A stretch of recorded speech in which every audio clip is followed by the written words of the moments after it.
Esto es una producción de Mindalia Televisión y Mindalia Radio, audiovisuales sin ánimo de lucro de Mindalia.com, para aportar conocimiento y crear conciencia. Mindalia.com, la primera red social de ayuda altruista a través del pensamiento.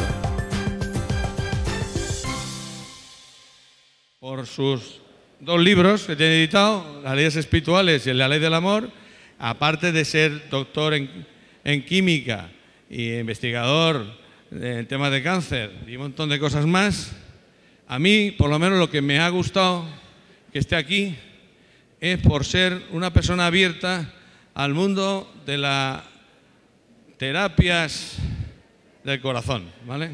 Por decirlo así. Así que yo estoy, como gestor de este evento, muy agradecido a que esté aquí. Y por eso le doy las gracias en presencia vuestro, ¿vale? Os dejo con él.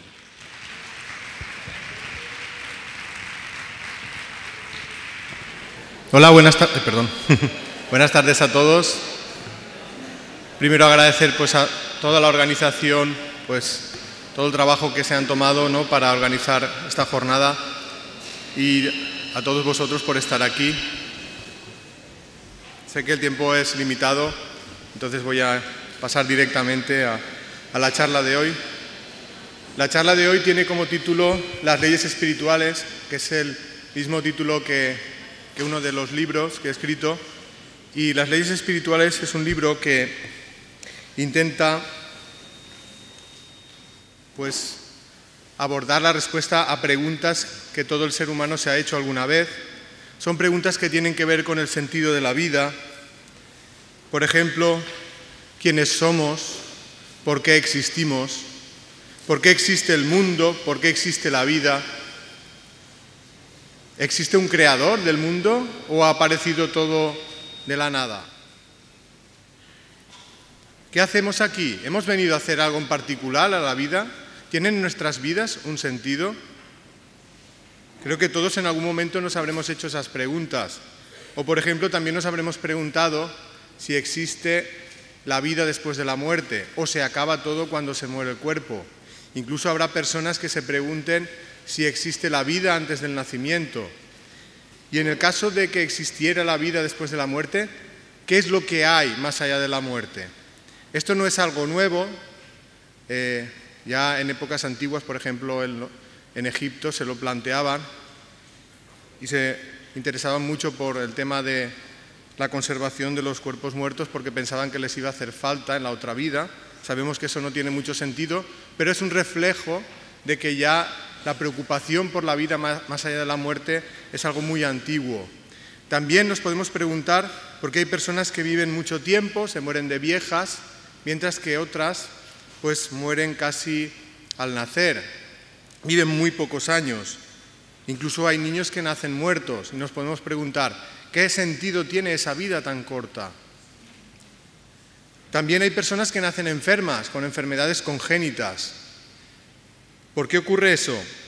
¿Es algo que tiene que ver con la casualidad o hay algún tipo de ley que lo determine? También habremos observado que hay muchas personas que nacen en países donde hay guerras, donde se pasa hambre, o en familias donde van a ser maltratados, mientras que hay otros niños que nacen en un entorno más agradable, en familias que los quieren, en países donde no van a pasar miseria ni hambre. Y eso plantea como una especie de injusticia, ¿no? Porque por el hecho de nacer es como si tu vida estuviera condenada al sufrimiento o tuviera más posibilidades de ser feliz. Si la vida empezara en el nacimiento, tendríamos que admitir que es injusta, porque parece que favorece a aquellos que nacen en mejores circunstancias que otros. Por otro lado, también nos podemos plantear por qué existe la maldad. Sabemos que en el mundo ocurren barbaridades, guerras, genocidios, asesinatos, violaciones. ¿Por qué ocurre eso? Hay personas que argumentan el no creer en nada en ese tipo de situaciones.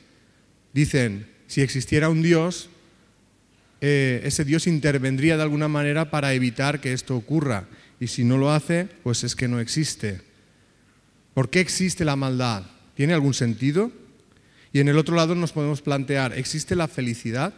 Creo que el deseo de todo ser humano es llegar a ser feliz. Pero realmente si miramos cómo está la gente, cómo está el mundo, pues hay muy poca gente que sea feliz en la vida.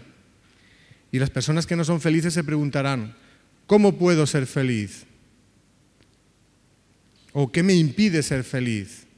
Intuitivamente asociamos el hecho de ser felices con el hecho de conocer el amor, por ejemplo, el amor de pareja.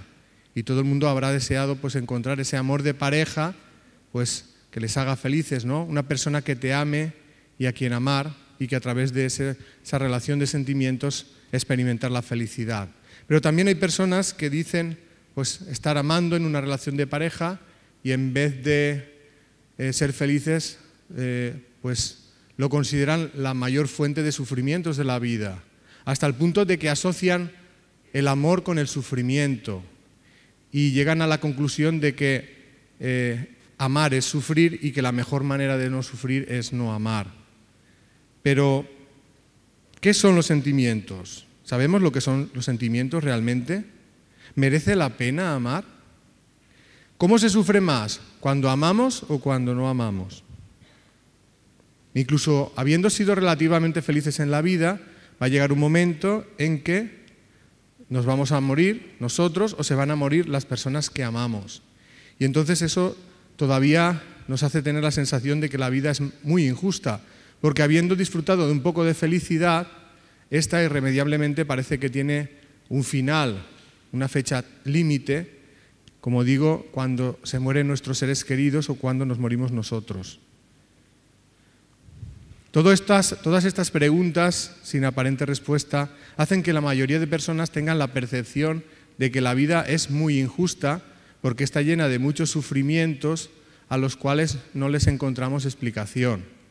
Pero uno puede seguir preguntando, ¿existe una respuesta a estas preguntas? Y si existe, ¿cómo se puede acceder a ella? Pues en mi búsqueda personal de respuestas, lo que más me ha ayudado son los testimonios personales, los que he vivido en primera persona y los que he podido conocer pues, de otras personas. Y ahora me gustaría hacer un repaso de esos testimonios porque creo que nos van a ayudar a responder estas preguntas. Por ejemplo, de las personas que han pasado por la experiencia de muerte clínica. Esas personas han vivido una experiencia supuestamente cuando su cuerpo estaba muerto. Ahora hablaremos un poco de ellas. O las experiencias de las personas moribundas, o el de aquellas que recuerdan vidas pasadas, o el de aquellas que afirman haber contactado con seres que ya han fallecido. Vamos a ir repasando cada uno de esos testimonios a ver qué nos dicen para responder esas preguntas.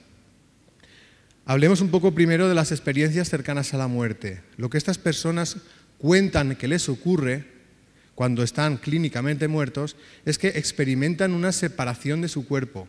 Y cuando se han separado del cuerpo siguen sintiendo, siguen pensando, siguen percibiendo el mundo, tal y como lo hacían cuando estaban ligados al cuerpo. Y una vez se han separado del cuerpo, experimentan una especie de viaje, como si fuera a través de un túnel, al final del cual llegan a un lugar que ellos describen como un lugar maravilloso, de mucha paz, de mucha luz, un lugar donde se sienten muy bien y del cual no se querrían ir. Y en ese lugar tan maravilloso, pues, experimentan un contacto bien con seres queridos que ya han fallecido o bien con seres que ellos reconocen como sus guías. Y en ese diálogo que tienen se les hace saber que todavía no ha llegado su hora y que se tienen que volver al cuerpo. Lo que sí que es cierto es que cuando esas personas vuelven al cuerpo, experimentan un gran cambio en su vida. El primer cambio es que dejan de tener miedo a la muerte, porque han echado un vistazo y lo que han visto, pues la verdad es que tiene muy buena pinta. Por lo tanto, dejan de asustarse porque se dan cuenta que no es el final. También experimentan un gran cambio de valores. Generalmente las personas estamos muy preocupadas por los aspectos materiales de la vida. Por ejemplo, pues tener trabajo, ganar dinero, tener fama, éxito, ser sexy para ligar más, todo el mundo machacándose en los gimnasios para tener tableta de chocolate, pagar la hipoteca, ese tipo de cosas. Estas personas se dan cuenta que realmente todo eso no tiene mucha importancia, que lo realmente importante es desarrollar los sentimientos. Por eso cuando vuelven a la vida empiezan a cambiar su forma de vivir, empiezan a vivir más de acuerdo con sus sentimientos, empiezan más a valorar las relaciones personales. Se dan cuenta que esto es muy importante. Estas experiencias eran algo que empezaba a ser tan común, pues que algunos científicos pues dejaron de mirar para otro lado y empezaron a investigar estas experiencias. Quizá uno de los pioneros es el Dr. Raymond Moody, psiquiatra y filósofo norteamericano, que ya empezó en los años 70 a escribir artículos de investigación sobre experiencias cercanas a la muerte, y a nivel divulgativo los libros Vida después de la vida y Reflexiones sobre la vida después de la vida. Otro investigador en el tema es el Dr. Melvin Morse, pediatra que trabajaba en el Hospital Infantil de Seattle y por cuestiones de trabajo pues atendió muchos casos de niños que entraban clínicamente muertos. Resulta que estos niños, cuando son reanimados, pues también cuentan esa misma experiencia que tienen los adultos. Esto también lo contó él en algunos artículos de investigación y en su libro Más cerca de la luz, lo que revelan las experiencias próximas a la muerte de los niños. Otros investigadores en el tema son el Dr. Sam Parnia y Peter Fenwick. Ellos lideran un estudio a nivel internacional sobre experiencias cercanas a la muerte, donde participan más de 25 hospitales de todo el mundo. Han publicado diferentes artículos de investigación sobre el tema y también un par de libros. Uno de ellos se llama ¿Qué pasa cuando nos morimos? Y otro La verdad en la luz. También el Dr. Pim Van Lommel ha publicado el libro Consciencia más allá de la vida y varios artículos sobre experiencias cercanas a la muerte. En España tenemos la contribución del Dr. Enrique Vila con su libro Yo vi la luz, o uno más reciente del Dr. José Miguel Gaona llamado Al otro lado del túnel. Podríamos estar aquí 2 horas repasando trabajos de investigadores de experiencias cercanas a la muerte, pero por cuestiones de tiempo pues nos vamos a limitar a estos investigadores, pero digamos que todos ellos en su investigación llegan a la misma conclusión. La primera, que la experiencia cercana a la muerte no es ninguna alucinación, sino que es una experiencia real que nos dice que la conciencia sobrevive a la muerte del cuerpo físico. Hablemos también de las experiencias de las personas moribundas, porque en el trance final de la vida también dicen que ven y conversan con seres queridos que ya han fallecido o con seres que ellos describen como seres de luz. Parece ser que el objetivo de ese contacto es preparar a esas personas para esa transición que están haciendo hacia el otro lado. Algunos investigadores que han investigado también sobre experiencias en moribundos, quizá la más conocida, la doctora Elizabeth Kubler-Ross, psiquiatra norteamericana, que por cuestiones de trabajo convivía con enfermos terminales y estos pues empiezan a contarle todas las experiencias que estaban teniendo. Eso a ella le hace cambiar su visión sobre la muerte, porque ella no creía en la vida después de la muerte y a partir de conocer estos testimonios se da cuenta que solo es una etapa de transición hacia otra forma de vida. Ella tiene muchos artículos y muchos libros escritos. Uno de ellos es La muerte, un amanecer. Si no lo conocéis, os invito a que lo leáis. También el doctor Peter Fenwick, que también estaba estudiando las experiencias cercanas a la muerte, ha publicado artículos sobre experiencias en moribundos. El más reciente, del año 2010. Es decir, la ciencia, los investigadores están estudiando tanto las experiencias cercanas a la muerte como las experiencias de los moribundos. Hablemos ahora de las personas que recuerdan vidas pasadas. Algunos de esos recuerdos son espontáneos, sobre todo en niños de corta edad, mientras que otros se pueden obtener a través de hipnosis regresiva. También hay investigadores que se han dedicado a estudiar estos casos. Por ejemplo, el doctor Ian Stevenson, médico y bioquímico canadiense y profesor de psiquiatría de la Universidad de Virginia. Él ha estudiado los casos de niños que recuerdan vidas anteriores. Ha publicado diferentes artículos de investigación en este tema y también algunos libros. Uno de ellos es 20 casos que hacen pensar en la reencarnación. El doctor Jim Tucker ha continuado ese trabajo, ha publicado más artículos sobre experiencias de recuerdos de otras vidas en niños y también el libro Vida antes de la vida. Hay otros autores que han publicado libros sobre experiencias de recuerdos obtenidos a través de hipnosis regresiva. Por ejemplo, el doctor Michael Newton, con el libro La vida entre vidas, o la doctora Helen Wambach, el libro Vida antes de la vida. También Peter Fenwick, nuevamente, ha publicado un libro sobre recuerdos de otras vidas. O el conocidísimo Brian Weiss, el doctor Brian Weiss, que también ha publicado los libros Muchas vidas, muchos maestros y Muchos cuerpos, una misma alma, donde pues, relata pues, las vivencias de sus pacientes, pacientes que recordaban vidas anteriores. Tenemos también la contribución aquí en España del doctor Juan José López, médico del Hospital Santa María del Rosell en Cartagena, y también terapeuta en terapia regresiva, que ha escrito el libro La respuesta está en el alma, también con experiencias de sus pacientes, recuerdos de otras vidas. Hay personas que afirman haber contactado con seres que no están físicamente vivos. El contacto más frecuente es con seres queridos que acaban de fallecer recientemente, que a través de sueños vívidos o apariciones a pie de cama contactan con las personas, con los familiares que se han quedado en este lado. Parece ser que el objetivo de ese contacto es tranquilizar a los familiares, hacerles saber que ellos siguen vivos, que están bien, que no debemos sufrir por ellos, que lo que tenemos que hacer es superar ese dolor e intentar continuar con nuestra vida y procurar ser lo más felices posibles. Algunos libros que hablan sobre estas experiencias son Crónicas del Más Allá de Sol Blanco Soler o Visitas del Más Allá de Silvia Brown.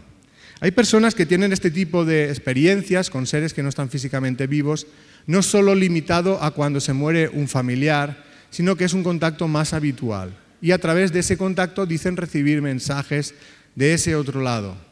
Aunque pueda haber personas que finjan este tipo de contactos o que se lo estén autosugestionando sin ser ciertos, creo que hay casos que merece la pena estudiar porque tienen muchos visos de ser reales. Y a esto es a lo que se ha dedicado la doctora Julie Beisel, doctora en farmacología de la Universidad de Arizona. Ella ha diseñado un experimento para intentar ver si realmente el contacto con seres ya fallecidos a través de médiums es real. Ella lo que hizo fue buscar a estudiantes de su universidad que hubieran tenido la pérdida de un ser querido reciente y pidió a esos estudiantes que dieran detalles personales, privados, de la vida de sus seres queridos fallecidos. Y luego buscó a una serie de médiums que eran conocidos por poder contactar con seres ya fallecidos y le pidió que diera información sobre esos familiares.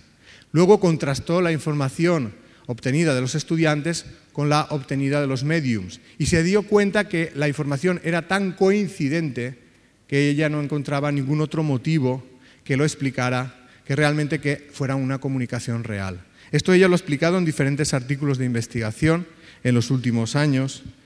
Ella es seguidora del doctor Gary Schwartz, también de la Universidad de Arizona, que ha publicado el libro Los experimentos después de la vida, donde presenta evidencias científicas sobre la continuidad de la vida después de la muerte. Y ahora viene el quid de la cuestión, lo que yo llamo informaciones del otro lado, que nos van a servir pues, para contestar a las preguntas que nos estamos haciendo. ¿De dónde venimos? ¿A dónde vamos?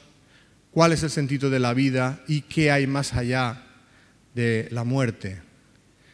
Una de las cosas que se nos dicen es que somos inmortales y que la vida física no es más que un instante de la vida real y que esa vida real nunca termina.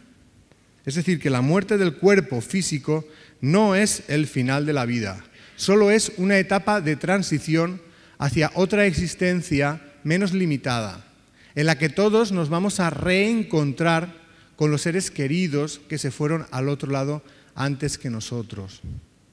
Fijaros cómo cambiaría la perspectiva de la muerte si llegáramos a interiorizar este mensaje, ya no sería tan traumático. Por supuesto, echaríamos de menos a ese ser querido, como echamos de menos a una persona, a un ser querido nuestro que se va a trabajar a otro país. Pero el hecho de saber que está vivo, que continúa con su vida y que es feliz, nos reconfortaría y nos consolaría hasta el momento en el que nos volviéramos a reencontrar.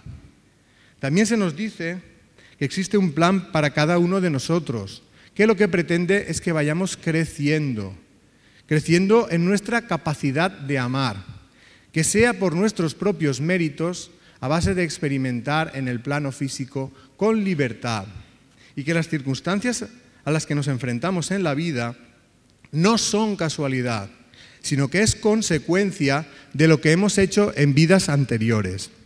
Que antes de nacer ya conocemos cuáles son esas circunstancias. De hecho, son circunstancias que elegimos nosotros mismos, con el propósito de que nos ayuden a desarrollar nuestra capacidad de amar.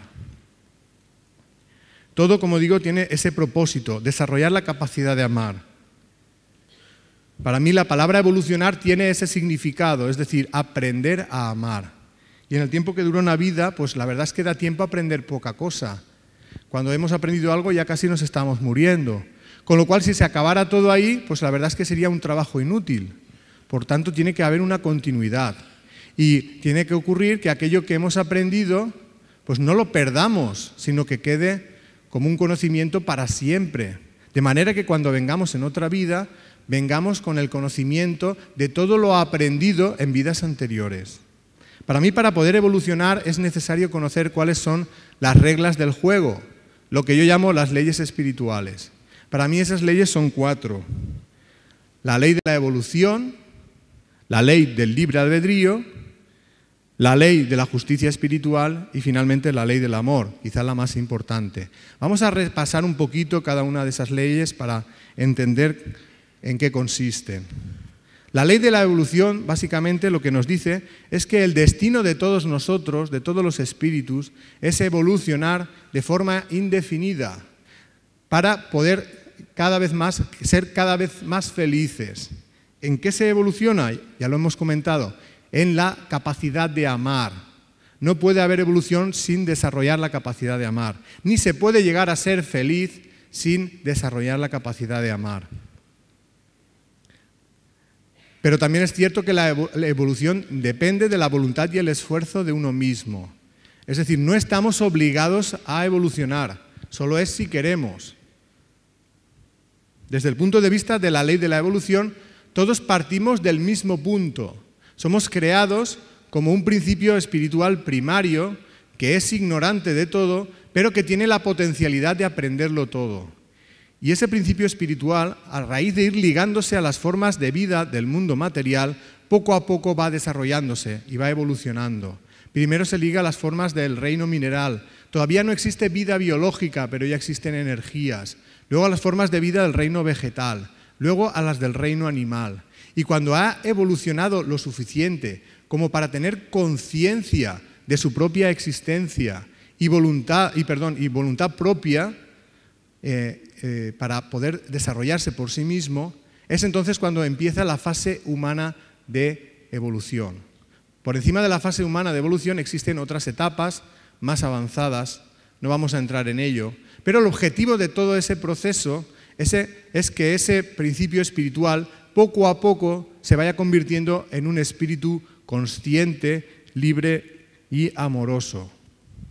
De manera que las diferencias que hay entre unas personas u otras no se deben a que sean creadas mejores o peores, sino simplemente a la diferencia en la edad del espíritu. Hay espíritus jóvenes, espíritus viejos, y también a la velocidad con la que evolucionan. Hay espíritus que pueden evolucionar más lentamente que otros, o periodos en los que se evoluciona más lentamente y periodos en los que se evoluciona más rápidamente.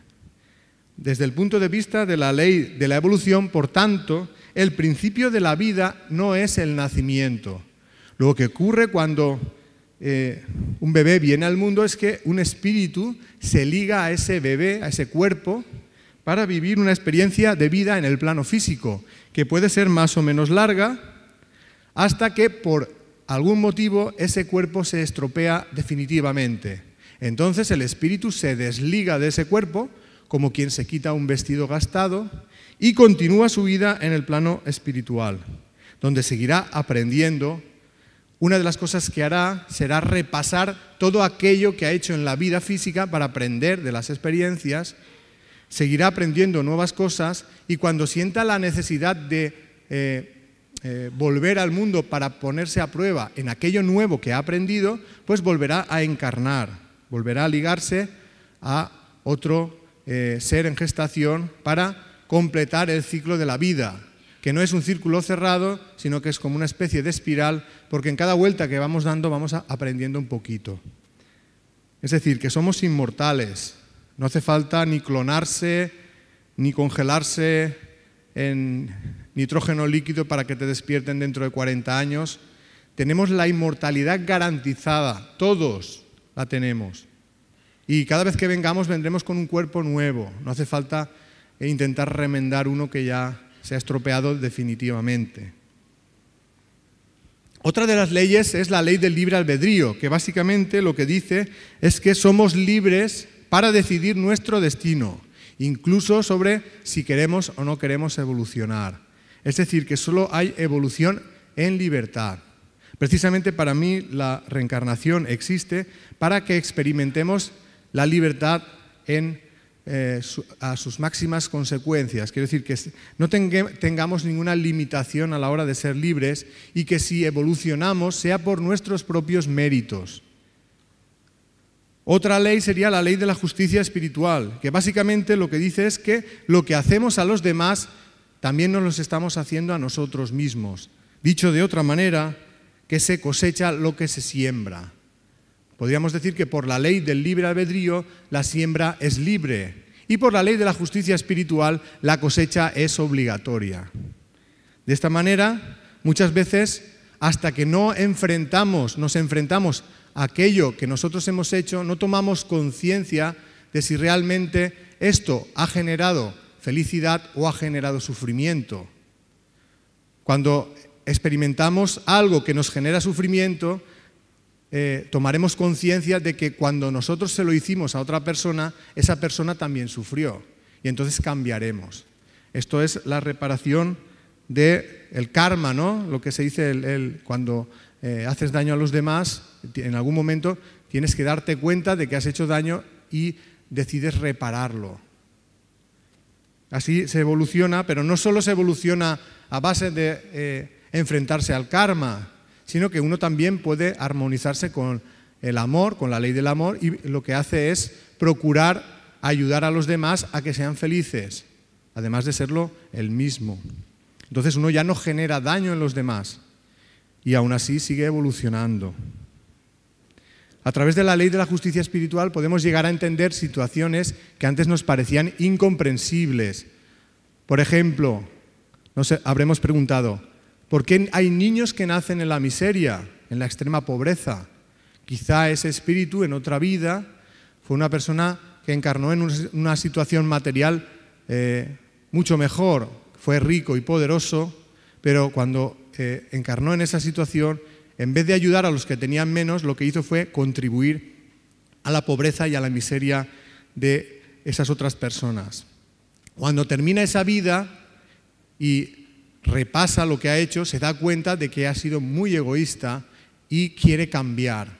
Para cambiar, entonces, se le ofrece experimentar en él mismo la misma situación que él ayudó a generar en los demás, es decir, la situación de pobreza y miseria. Y de esta manera el espíritu toma conciencia de que esta vivencia de miseria y de pobreza genera sufrimiento y no es deseable para nadie. Para que en el futuro, cuando vuelva a venir al mundo, pues en vez de procurar perjudicar a los demás y generar pobreza y miseria, pues por lo menos intente no hacerlo y si puede ser, pues ayudar a los demás. Esto no es un intento de justificar la injusticia, ni justificar las desigualdades materiales. Solo es un intento de profundizar en saber de dónde vienen. Y vienen del egoísmo del ser humano. Y mientras el ser humano siga actuando de esta manera, actuando oprimiendo a los demás, se va a tener que ver en esas dos caras de la misma moneda, la de ser opresor y la de ser oprimido, hasta que se dé cuenta que ni es justo ser opresor ni es justo ser oprimido. Finalmente hablaremos de la ley del amor, que para mí es la ley más importante. De hecho, todo el universo se armoniza por esta ley. Y la ley del amor, el amor en su grado máximo, se podría definir como la capacidad de sentir a los demás como a uno mismo. Cuando tú sientes a los demás como a ti mismo, ya dejas de querer hacerles daño. Todo lo contrario, te gustaría que los demás fueran felices, igual como te gustaría serlo a ti mismo. Y procuras pues ayudar a los demás a que sean felices, al mismo tiempo que buscas tu propia felicidad. Pero si miramos bien cómo está el mundo, nos daremos cuenta de que hay muy pocas personas que actúan de esta manera. Quiero decir que la mayoría de personas pasan la vida buscando satisfacer su propio egoísmo y no prestan ninguna atención a los sentimientos. No prestan atención a sus propios sentimientos ni prestan atención a los sentimientos y sufrimientos de los demás. Y a consecuencia de ellos nos hacemos sufrir los unos a los otros. Es decir, que la gran causa de sufrimiento en el mundo, la que genera todos los males, las guerras, los genocidios, el hambre, la miseria, las desigualdades, es el egoísmo del ser humano, la suma del egoísmo de todas las personas que formamos parte de este mundo. Por eso considero que para poder desarrollar la capacidad de amar es tan importante desarrollar los sentimientos como eliminar el egoísmo. El egoísmo tiene muchas formas de manifestación. No pensemos solo en el egoísmo material, la codicia o la avaricia. Hay muchas formas de manifestar el egoísmo. Luego hablaremos un poquito de ello, pero antes me gustaría dar unas pequeñas pinceladas sobre cuál es el primer paso que deberíamos dar para poder desarrollar la capacidad de amar. Para mí ese paso es el amarse a uno mismo, porque la persona que no se quiere a sí misma difícilmente puede querer a las demás.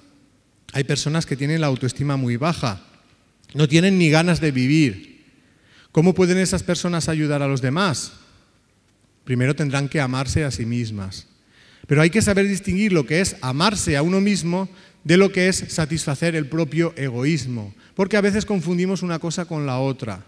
Por ejemplo, decimos, no, yo me quiero un montón, me apetecía comprarme un coche, último modelo, me ha costado 100.000 euros, he arruinado a la familia, pero tengo lo que quería, me quiero un montón.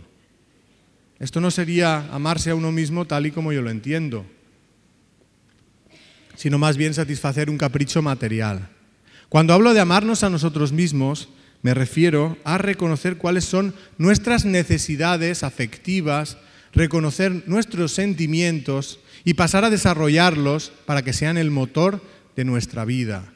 Y para poder hacer eso es necesario conocernos interiormente. Conocernos implica saber distinguir lo que sentimos de lo que pensamos, porque dentro de lo que pensamos está la influencia de toda la educación que hemos recibido. Y si es una educación represiva con los sentimientos, podemos estar actuando por lo que pensamos en contra de lo que sentimos. Y esto nos puede generar sufrimiento. Un ejemplo para que se entienda mejor. Pongamos el caso de una mujer que lleva unos años en una relación de pareja, se casó cuando era joven, pero se ha dado cuenta de que no es feliz porque no está enamorada de su pareja. Si realmente se quisiera a sí misma, reconocería que no está enamorada y el siguiente paso sería decirle a la pareja, oye, que vamos a dejar la relación porque yo no estoy enamorada. Y como no estoy enamorada, ni soy feliz yo, ni te puedo hacer feliz a ti. Pero imaginemos que esa mujer ha sido educada en la educación tradicional que le decía que el matrimonio es para toda la vida y que romperlo es un pecado. Aunque eso no es lo que más nos afecta. Lo que nos afecta es el qué dirán. ¿Qué van a pensar los demás de nosotros si damos ese paso? Empezando por la pareja. ¿Lo va a encajar o se va a enfadar y va a actuar agresivamente contra mí? ¿Se va a deprimir? ¿Qué va a pasar con la familia? ¿Qué va a pasar con las amistades? ¿Cómo van a reaccionar? ¿Qué va a pasar con los hijos en el caso de que haya hijos en la relación? ¿Qué va a pasar con la hipoteca? Menudo marrón si entre los dos no la podíamos pagar. Imaginemos que por alguna de esas razones, o por una suma de ellas, esa mujer decide continuar esa relación. Pues esa es una mujer que actúa por lo que piensa en contra de lo que siente. Y eso es lo que le hace sufrir. Una mujer que no se quiere a sí misma. Por eso digo y repito que es muy importante que empecemos a mirar en nuestro interior si somos o no somos felices y que indaguemos en los motivos por los cuales no somos felices. Y si descubrimos que el principal motivo es que no vivimos de acuerdo con lo que sentimos, cambiemos eso. Primero aclarémonos en cuáles son nuestros sentimientos.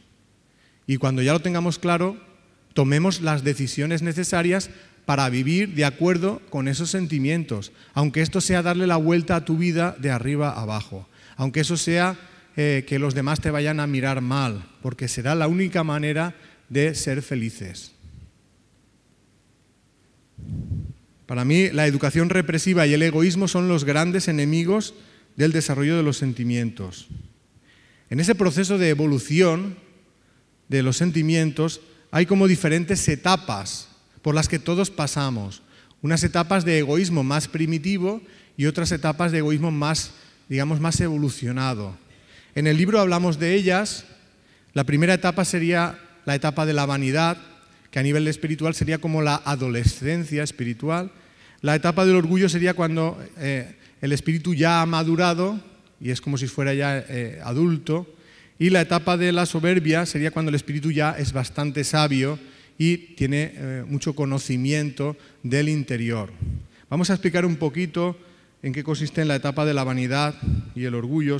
La etapa de la vanidad básicamente se caracteriza por el afán de protagonismo. La persona quiere ser el centro de atención, que los demás se fijen en ella.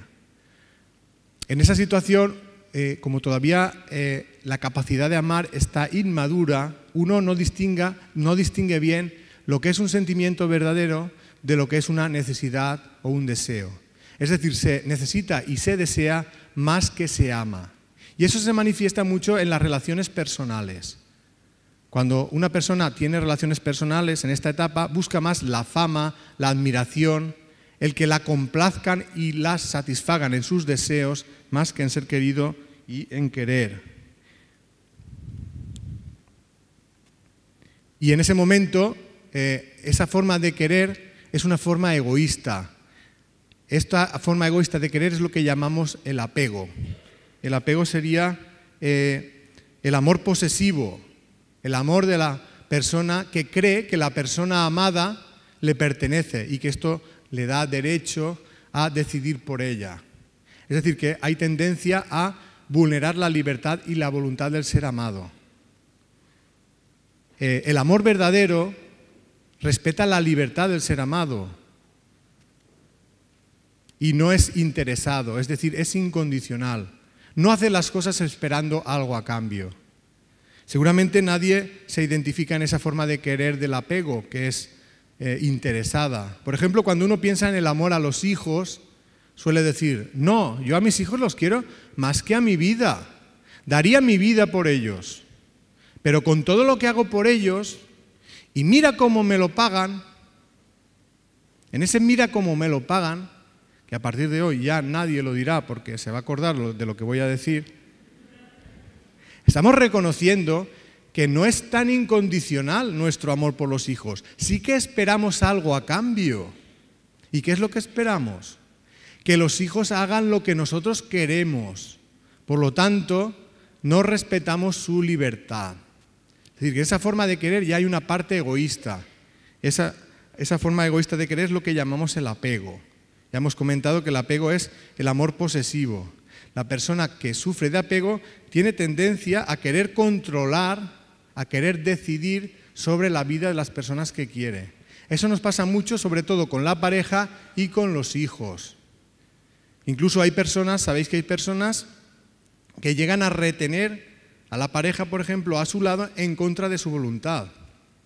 Estamos cansados de ver en la televisión los casos de violencia de género que acaban con el asesinato de la mujer a manos del exmarido o expareja, porque ante la imposibilidad de retenerla, aunque ha intentado hacerlo de 1000 maneras, utilizando violencia de todo tipo, ante la imposibilidad de retenerla la acaba matando. Y esa persona que comete el asesinato se quiere autoconvencer de que lo ha hecho por amor, que no podía vivir sin esa persona. Pero a eso no le podemos llamar amor, eso es el apego. La persona que ama verdaderamente respeta la libertad del ser amado y procura su felicidad. No es el gran causante de sus sufrimientos, como ocurre en estos casos. Por eso, si alguna vez nos ocurre que nuestra pareja, por el motivo que sea, no quiere continuar la relación, jamás la obligaremos a continuar, ni a través de chantajes ni malos modos de ningún tipo. Porque, ¿de qué serviría eso? Solo para generar sufrimiento en el otro y para sufrir uno mismo. Porque los sentimientos no se pueden forzar. Tú a lo mejor puedes obligar a una persona a estar a tu lado, pero no puedes obligarle a que te quiera, con lo cual no vas a ser feliz. Si realmente quieres a esa persona, dejarás que siga su camino y tú seguirás el tuyo. Es normal sentirse triste cuando en una relación de pareja pues la otra persona no quiere continuar, pero eso no nos da derecho a hacerle la vida imposible a la otra persona. Algunos ejemplos de cómo se vulnera la libertad de otra persona a través del apego. Hay apego en la madre que retiene a los hijos a su lado cuando estos son mayores y se quieren independizar.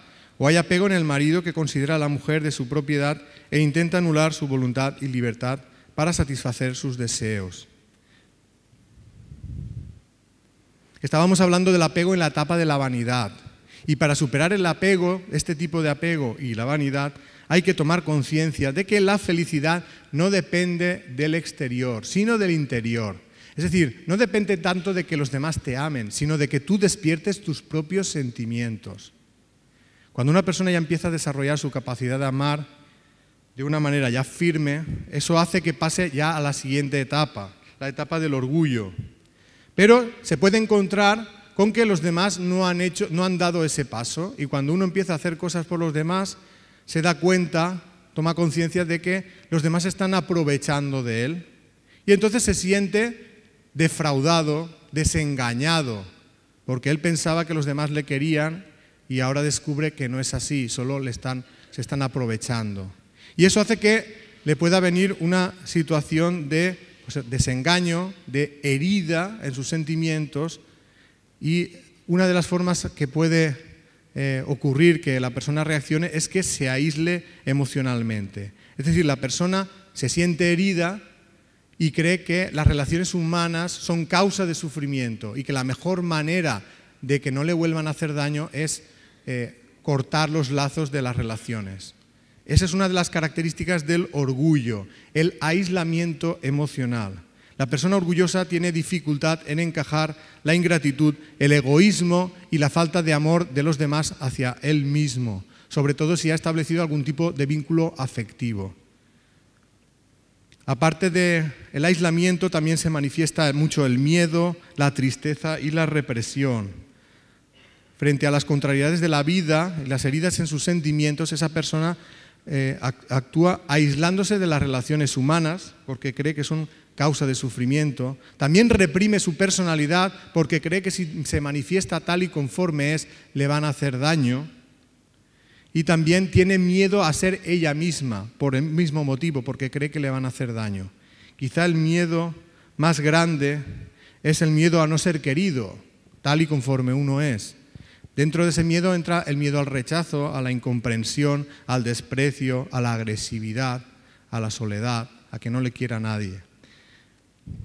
Todo eso crea un círculo vicioso entre el aislamiento, la represión, el miedo, que va haciendo que la persona poco a poco se vaya sintiendo vacía y viva la vida de una manera muy triste, privada de sentimientos y como si estuviera enjaulada interiormente.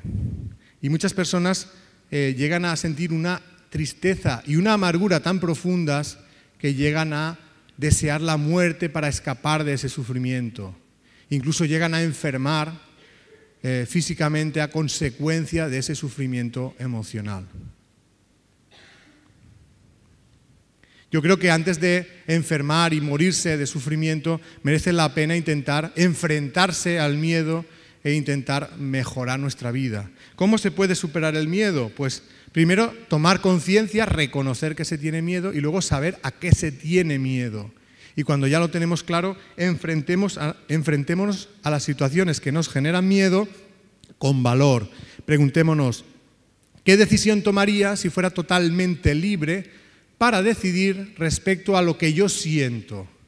Pues esa es la decisión acertada. La persona que poco a poco va tomando decisiones valientes desde sus sentimientos es la que superará el miedo. Estamos hablando del miedo en la etapa del orgullo. Eso no quiere decir que solo haya miedo en la etapa del orgullo, pero sí que es cierto que el orgulloso tiene miedo a no ser querido.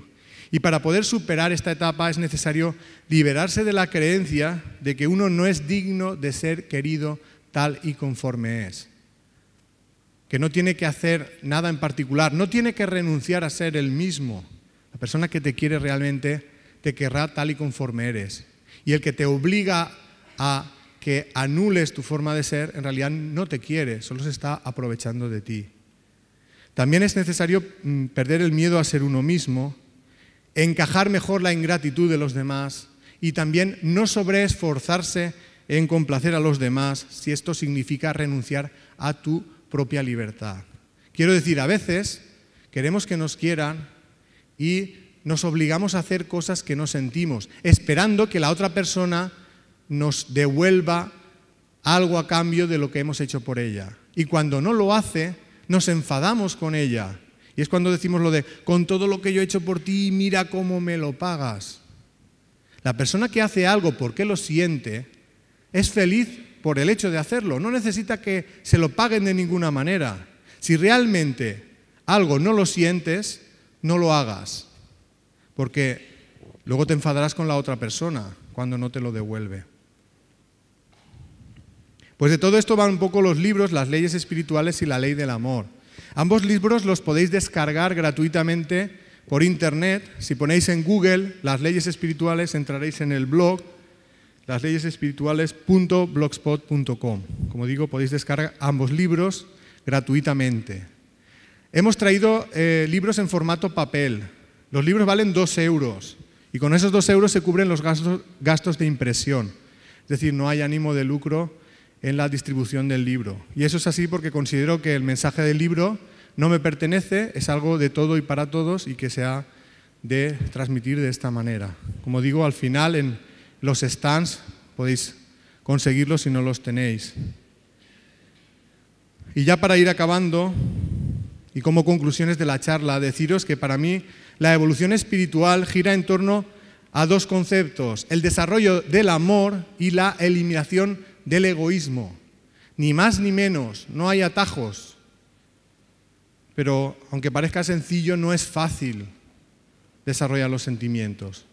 Si al final de la vida hemos mejorado un poquito en nuestra capacidad de amar y hemos eliminado un poquito nuestro egoísmo, ya nos podemos dar con un canto los dientes, porque no es nada fácil. Pero tiene una recompensa. La recompensa es que poco a poco seremos más felices. Tendremos mayor capacidad de ser felices a través de la experiencia de vivir los sentimientos.